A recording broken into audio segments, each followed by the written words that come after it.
Perfect. Okay.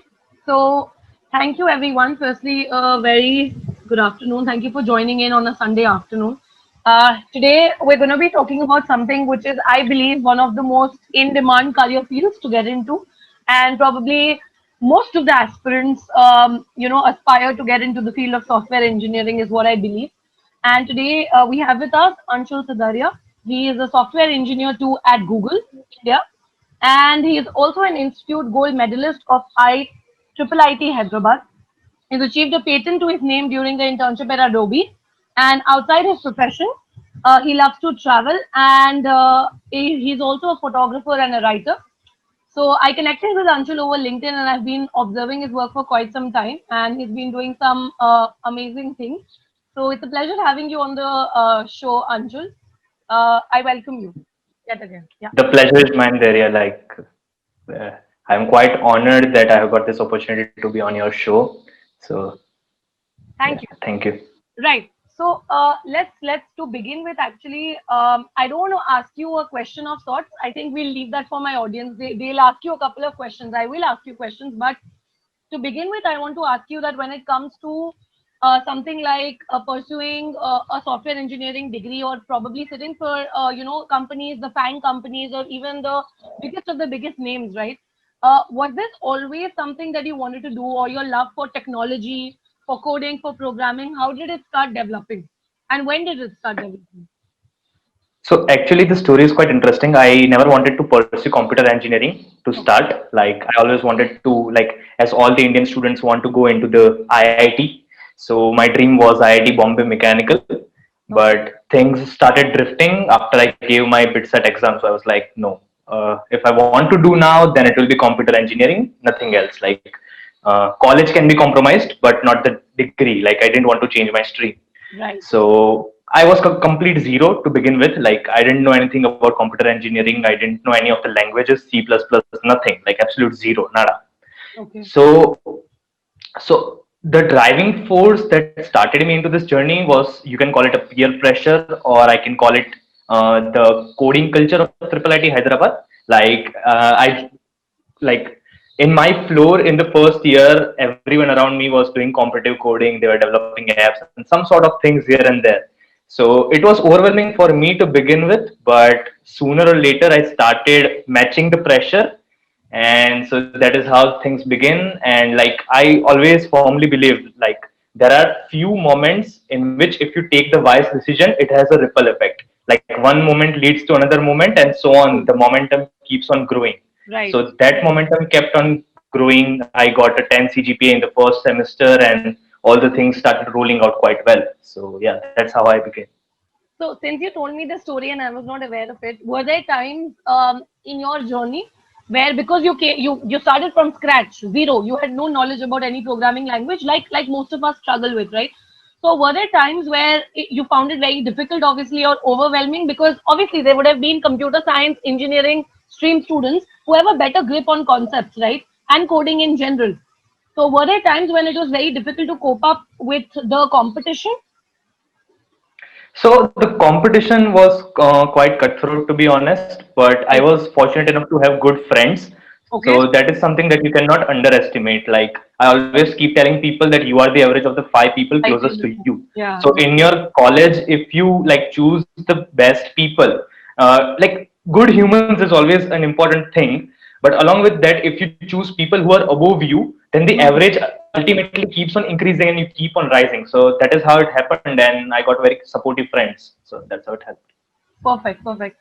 So that brings me to asking you that, especially for freshers, let's say, irrespective of the branch in which they are in, how can they actually make use of opportunities or learn new things in the technology space, so that probably during their placements, or even if they are applying off campus, they can probably make a career in software engineering as a domain. So, to all those who are in the computer science stream, I think you have an upper hand, because like your curriculum matches a lot with the requirements, like the job description or the job requirements. Right. So, have a strong hold over the computer science fundamentals. Having said that, like, what includes in the computer science fundamentals, it's the operating systems or computer networks or distributed systems, whatever the basic fundamental courses that you take in your first 2 years, Hmm. right? And along with that, in parallel, what you should need to do is like you should have a strong hold over data structures and algorithms. So strong problem solving abilities and system building abilities, both of them are quite necessary for any software engineer, like be it machine learning engineer or backend or front end. Any engineer requires this. It can be a mechanical engineer as well. Like you need good problem solving skills and you need to build a system that's quite basic. So data structures and algorithms help you in that. Okay. And to those who come outside this computer science stream, Yeah. so the first rank that I would like to give is the EC guys. Like they have like closest resemblance to the course curriculum, which matches with the computer science. Hmm. But having said that, I have seen like they are exceptions. Obviously, like it's not a common thing. But I have seen mechanical engineers and civil engineers also go into that field. Yeah. But like those guys are exceptional. So if you True. want to build a career in computer science out of the other streams, you need to be exceptional in something which should convince the recruiter or the hiring committee that okay, this guy has done civil engineering, but he has a strong case to present himself, like he is exceptional in one of the things and we cannot let it go. Right. So like that's the gist. Perfect.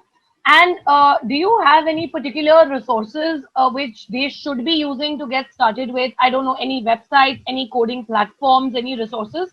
And also, what is basically, I do see that one of our key takeaways for the audience was learning in public. So, if you could define that for the audience, what is learning in public? Okay.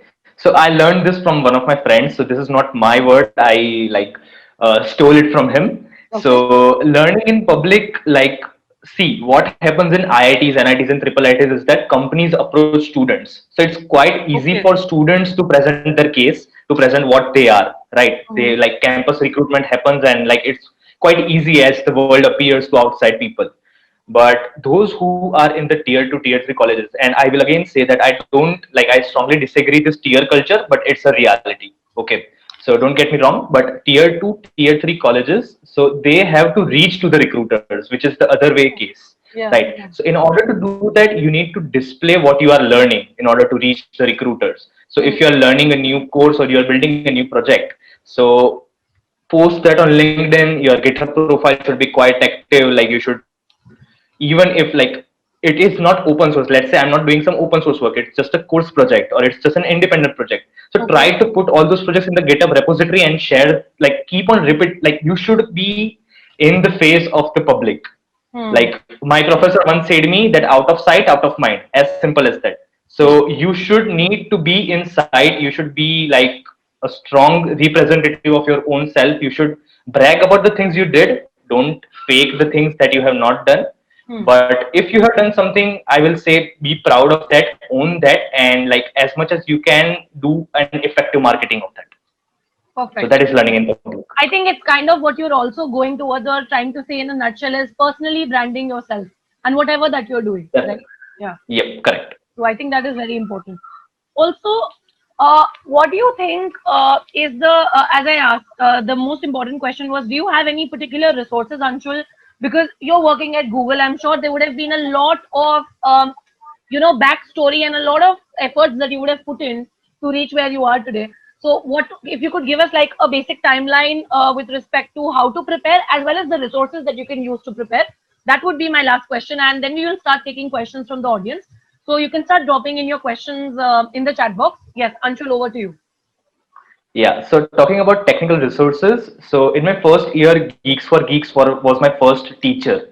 Okay. Like I learned C++ from there. I learned Python from there. Whenever I was struggling with some of the basics, like all the theoretical parts of the languages and the system building, like object-oriented programming things. Right. So Tutorials Fund is one of the resources that has helped me a lot. Mm-hmm. And we all know like Stack Overflow is the hospital for computer engineers, right? So whenever you are struggling with some problem, just Google it, and the first link will be Stack Overflow. So that has helped me a lot. True. And talking about like if I talk about machine learning and data science, Mm-hmm. so in that there are lots of websites for that, like analyticsvidya.com and deep learning AI.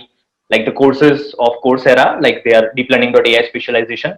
So that helped me a lot for, and if you want to start your career in machine learning or data science, I think the Andrew NG course, he's the professor at Stanford, if I'm Right, not right. wrong. Yeah, yeah. So that's the basic course that all of the students usually start with. He covers mathematics quite effectively and all of those things.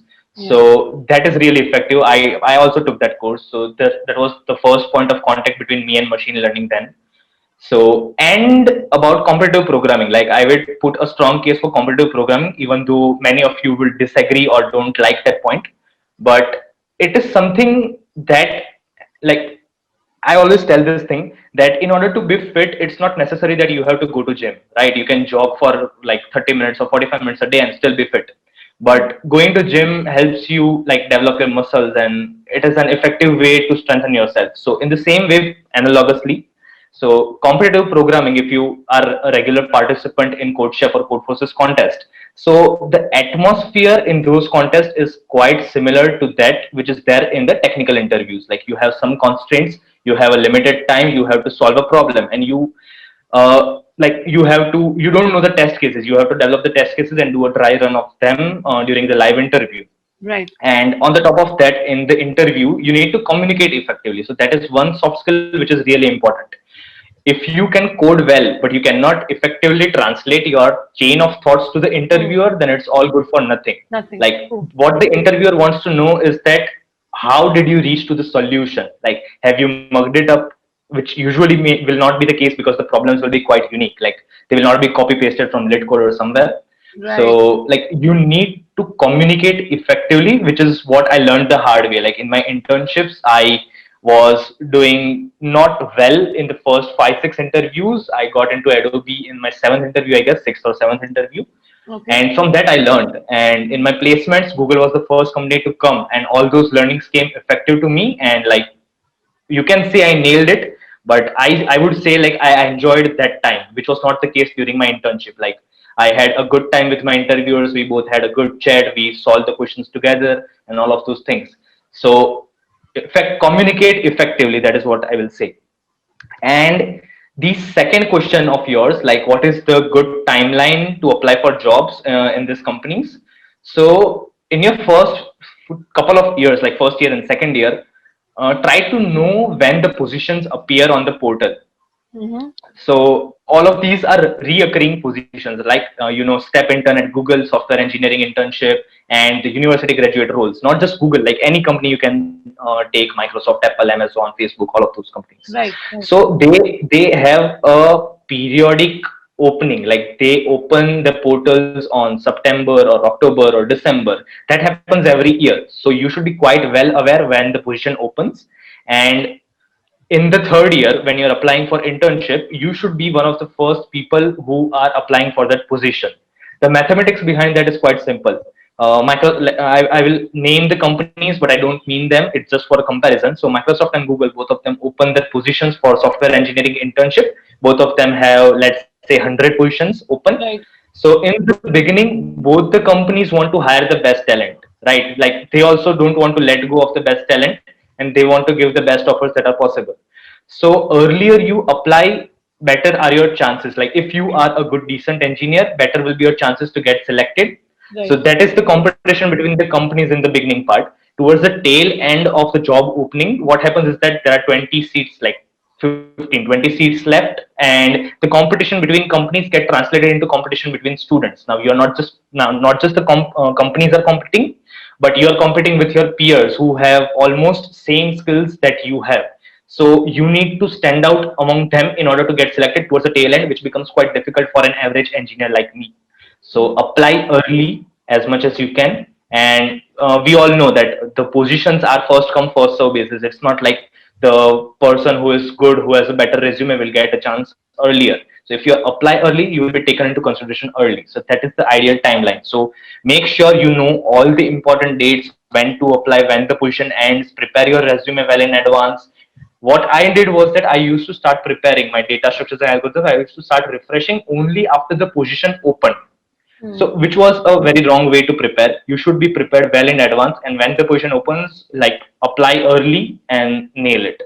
Got As it. simple. Got it. Thank you so much, Anshul, for that. I think you have laid out the roadmap very well. I'm going to start taking up the questions. There are some people who have directly sent me the questions, so maybe you can't see it. But the first question is from Yashika. She's asking you, can you please explain a little bit about GSOC, the Google Summer of Code? Okay, so I am not an open source contributor a lot, but I will like I think I can give you a good enough answer to get started. Right. So GSOC is not affiliated with Google as such. It is just a sponsored thing which has nothing to do. Like if you succeed in GSOC, it's not that you will get a job at Google. Hmm. So it's an open source thing where there can be, let's say, 50 organizations who put up their projects like for open source contribution. So the position usually opens around Feb. By this time, like I don't know, like March beginning or Feb end is when the positions start opening, Okay. where you need to fill your project proposals. So you should start contributing towards that organization like well in advance, like 6 months or 12 months in advance. You should start contributing to that particular organization or the particular project, and then they will know that okay, this guy or this girl is contributing quite well, like it will be a good thing to have them work with us full time during the summer, right? And one important thing I would like to say is that if you don't get selected, like when you apply in second year or the third year, don't change the organizations upon failure. Like if you change you should be consistent so that they know that you are in love with that particular project or the particular organization and you are very passionate about the thing that you are doing. So that is what GSOC is. They also give a handsome stipend, and I think it's a 3 month thing, like the actual GSOC thing. But the process in the back, like in the backbone, it starts quite early as 1 year or 6 months in advance. Okay. Perfect. Thank you so much for that. The next question is from Dhairya. He is asking you, how does one develop better logic during competitive programming challenges? I've been trying for a long period of time. Could you please help? So the if you talk about competitive programming, code chef or code forces, the first few questions are quite easy. Like if you talk about code forces, level A and level B problems are quite easy. So they are just implementation based. So if you have practiced a lot of questions, you will know the patterns how to solve the problems. Like the topics that can be asked are quite limited. Just the story behind that problem keeps on changing. So if you know a pattern, like when to use a breadth first search or when to use a depth first search, so if even if you read a new story, you know that the moral of the story is going to be BFS at the end of the day. So that is how, by solving more questions, by being persistent. Don't quit like in the first couple of months if you're not able to solve the problems. Be persistent, and I will guarantee you that at the end of like 6 months or 9 months, you will see a change in yourself. Like even in your normal life, you will start to think a lot more logically. You will try to reason everything, Hmm. and you will be good overall in problem solving things as well. Okay. Okay. The next question is from Yogesh. He's asking you for a Python developer, which track is good, which has got more opportunities like backend, full stack, ML, AI, or DevOps. Uh, so this is honestly, like I would obviously prefer the question is not asked in this way. It should always be what you are passionate about. True. Like I was passionate about machine learning and artificial intelligence, so I chose that particular thing. But all of those things are necessary. Like if you talk about backend, where will the machine learning and artificial intelligence application be deployed? It will obviously require backend and full stack. Full stack also, if the user is not able to see the front end part or the user experience, Hmm. then the application is not going to be successful. So full stack is also important. Backend is one of the part of full stack. And machine learning and AI is quite intersecting, but a little disjoint with the software like web development thing. But it is the future as people believe. So the positions are limited, but it has a good scope. Hmm. And I don't know what is the time duration, like when this scope of bubble will start increasing and when the positions will start increasing. But as of now, you need to have a good enough industrial exposure in software engineering to go into a machine learning engineering role, like talking about big companies like Google or Microsoft. I always hear from my manager that you can't just directly go into that particular field. You need to have some experience. And DevOps is something that I have not touched a lot, but it is like something like the infrastructure upon which the entire system is laid out. It's like a fire brigade. Like when the fire occurs, it's the first point of contact how you are going to douse that fire. So all of those four things that you have mentioned are really important, which are like different pillars of the computer science thing. Mhm. But ultimately, it depends on what your particular interest is. Okay, thank you. The next question is from Heath. He's asking you, is software QA a good career to start as a fresher? So software quality assurance is one thing which has been like it is in a little decline right now, Hmm. because quality assurance is one thing which is expected of a normal software engineer as well. Like talking about me, like we don't have a different quality assurance engineer in our team. It is our own role to make sure that your code is working properly. We write the unit test and the integration test on our own. All of those things are written by the software engineers itself. So that is one thing which is slowly merged into the software engineering thing, and it is a little on decline. Right. Okay. The next question that we have is from Dharma. He's asking you, should we apply for internships in the third year or fourth year? Well, I think you've answered it, but yeah, you can go ahead and add some input if you want to.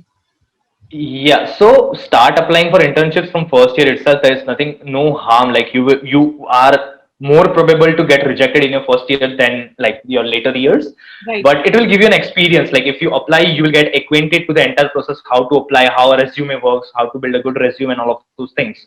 And if you get a crack at the interview, you will know how the technical interview works. So by the time you are in your third year, which is the actual year of your computer science internship, you will be quite proficient and fluent with the entire timeline. And doing an internship in fourth year is also not bad. A lot of colleges I see, like their last semester is meant for doing internships, external internships. So Right. that is a good time to explore things. You have already done internship in third year, so try to explore a new field so that like you don't know what might ignite the fire inside you. Anshul, there's a follow-up question by Dharya on this only. That could you please give some insights about third year internship preparation? Anything on the internship? So Yeah. yeah, so like I will always say, like people who have good CGPA usually say that CGPA doesn't matter. But I will strongly put the case like CGPA definitely matters. It is important to catch the eye of the recruiter. And even if you are asking for a referral, I personally would like the first thing that I would see is the CGPA. The reason behind that is quite straight and simple. Like computer science fundamentals get translated. What metric will tell how good you are in your computer science fundamentals, right? Mm-hmm. So the person who you are asking for referral doesn't know you, doesn't know your Exactly. background, Yeah. correct? So CGPA is going to communicate to the person that how good the person is in your CS fundamentals. So don't underestimate that. Keep proper, like distribute the time properly to your academics as well, and also try to explore new things like web development, open source things, participate in hackathons. All of those things help you, like it helps you develop your brain, it broadens your vision, like what you want to do. You have a wider spectrum of things that you can do if you try more things, correct? Right. And data structures and algorithms. So lit code is one thing where you can search for questions based on topic or based on company archives. Mm. So that can help you if you are short in time to prepare. But if a person is participating regularly in competitive programming, I think that becomes a little easier for them. Right. Right. Okay. The next question is from Dharma. Should we prepare for system design for campus placements? It depends from company to company. Google, to say, it doesn't ask system design questions a lot. Like Mhm. a tiny bit of like cross questions can be asked, like when you're coding for a particular problem. So little bit of questions like what is polymorphism, what is overloading can be asked for Google. Okay. But for other companies, like from my experience, I know that DSHO, Goldman Sachs, and Microsoft, to say Amazon, Apple, they will touch different topics. Like they will ask questions based on computer science fundamentals as well. They will ask questions from system design as well. So that is one thing that you would not want to take for granted, and that will help you boost your case a lot. Okay. The next question is from Manjunath. What about mechanical engineering students to get a good job in a company like Google or any other company without any coding knowledge? Is it compulsory to have the knowledge of at least one coding language? Obviously, I mean, I don't understand the Yeah. question, to be honest. Like Yeah. without learning a coding language, how will you How can you become apply? like how will you become a computer engineer? Exactly. The next question is from Gnana. She's asking you any free courses on product management, useful things like on Coursera, Google, etc. So I am quite alien to this product management role because like I am a software engineer, but there are a few internships like associate program manager if I'm not wrong, but I think program manager and product manager, both of them are quite different things. So product management as a fresher, I don't think product management is open to freshers. Program manager is one thing that is open to freshers. So you may want to look at the careers.google.com portal, and you can just type in associate program manager and know what the requirements are, because I honestly quite don't know. Okay. Let's take up the last question which we have here from Yashika. How do you get started with machine learning? How to head start your career in machine learning? So, like my personal experience is that I started on Coursera. I started exploring different projects, different courses. So, one of the first baby steps that I took was starting with the Enter NG course, as I have already said. And along with that, I started working independently with a professor in my college. I started working on the projects and all of those things. So, having a hands-on experience into some research paper publication, something of that sort, Hmm. or some product deployment like having machine learning or AI as one of the part of your products. So those things give you a hands-on experience and you learn with time. Like there is no thing like learn the theory first and then start developing. You learn the theory as like it's a rolling process. It's an incremental process, a two-way communication between theory and practice. Okay, one last question. Anshul, are data structures and algorithms independent of the languages? Yes, definitely. It's like saying the same thing. Hello. It can be said as came in Gujarati, it can be said kaise ho in Hindi, like it's the same Right, thing. exactly. Okay, which programming language has more advantages when you're comparing C++ and Python? So and this is a personal bias, so don't take it like what am I saying.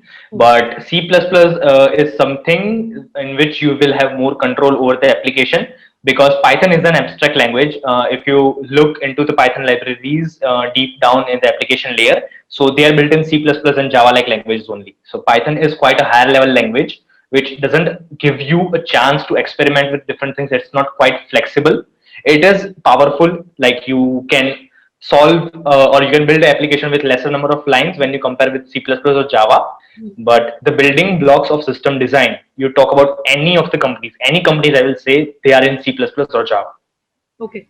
Anshul, we have a couple of questions. Do you want to take it up personally or should I tell them to rejoin using the same meeting link again? Whatever you're comfortable with.